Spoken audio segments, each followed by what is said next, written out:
এই পাকিস্তানের কাছেই দেশ চলতে আছে, একবার সৈয়দ একবার দেশ ভালো থাকতে হবে। রাষ্ট্রটা হচ্ছে লুটের রাষ্ট্র। 1971 সালে জঙ্গলে ঘুমাইয়া স্বাধীন পাই গেলাম, যে স্বাধীন করছি, তখনই স্বাধীন 72 সনের শেষ। 72 সনে আর স্বাধীন হয় না। জোরদার ইজারাদার জোরদার মাহাজনতা ক্ষমতা তুলে দিলে শেখ মুজিবুর সরকার পায়। তারপর পরপর আসলো জিয়া রহমান স্বৈরাচার, এরশাদ স্বৈরাচার, খালেদা ফেসিস্ট, হাসিনা ফেসিস্ট। এই পাকিস্তানের কাছেই দেশ চলতে আছে, একবার স্বৈরাচার একবার ফেসিস্ট। দেশ ভালো থাকতে হবে।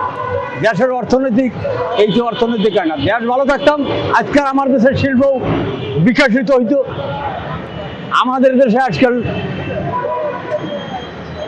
বইয়ের রূপান্তরিত হইতো, কৃষি খাতে উন্নয়ন হইতো, শিক্ষানীতিকে এক আওতায় আনতো, তা আমাদের দেশ উন্নত হইতো। রাস্তাঘাটে দেশ উন্নত না, দেশ উন্নয়ন হওয়া লাগে শিল্প এবং কৃষি দুইটা। এখন দোনোটা কেউ কিছু নেই না। আমাদের জীবনযাত্রা, আমাদের যাতে শিল্প যাতে উন্নয়ন না হয়, কৃষি উন্নয়ন না হয়, তা আমাদের জীবনযাত্রার মান উন্নয়ন হয় কেমন? এটা যে বলে না, সে পাগল।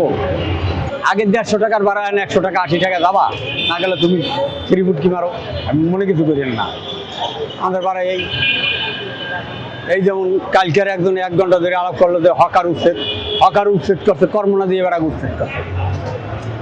একটা রাস্তার পাশে একটা লোক বসে, সহজা বসে না, কিন্তু অল্প কষ্ট বসে না, সে বসে, তার উড়াই যায়, তার কর্ম নাই, কথা মুখে ভাত না দিয়া তুইটা কিনবে। এই দেশের রাষ্ট্রগুলো এইরকম।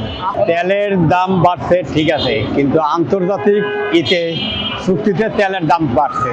তাছাড়া তেলের দাম বাড়লেও আমরা তেল পাইতে আছি না, কারণ ওই আমেরিকার যুক্তরাষ্ট্রের লেদিবি গোপন চুক্তি ইউনুসের, যেই জন্য রাশিয়ার যে তেল চাইলে বলে কি আমেরিকায় অর্ডার ছাড়া সে তেল দেবে না।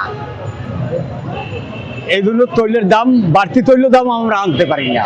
আর আমাদের ভাড়া বাড়ে নাই, আমাদের ভাড়া এখন নাগাল অবস্থা আছে। আগে মনে করেন 700 800 হাজারটা মারতাম, 400 500 জমা দিয়ে। ও কালকে তো আমি জমাটা দিয়ে আটকে গেছি, 400 টাকা গাড়ি জমা দিয়ে আটকে গেছি। এই অবস্থা না। গরিব মানুষ কি ভাই, গরিব মানুষের কিছু নাই। সেই ব্রিটিশের হাতে আগে ছিল 22 পরিবার, তারপর হয়েছে 12 পরিবার, তারপর পাকিস্তান হয়েছে 22 পরিবার, এখন এই 4000 পরিবার, এখন 1 লক্ষ পরিবারের দেশটারে গ্রাস করে রাখছে। দুর্ভাগ্য দেখে এই তৈলের দাম বাড়তো না। তৈলের কথা যে বলেন, তৈলের দাম মোটেও আমাদের ধারণা দ্বারা লাগে না। যখন রাশিয়ায় যখন এক চুক্তি নিয়ে আসলো যে তারা খনিজ দ্রব্য উঠাবে, তখন সেটা আমেরিকার এই রাষ্ট্রীয় সরকার, বিগত যে সরকারগুলো ছিল, তারা আমেরিকার লাগে হাত তুলে আমাদের তৈলের সংখ্যা তুলে ওঠে নাই। এই এখনো বর্তমানে 70% অক্টেল উঠে, কিন্তু অক্টেল আছে নাই।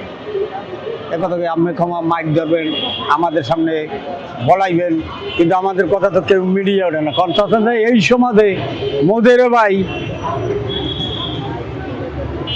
এই সমাজে মোদের কোনো দাম নাই আছে।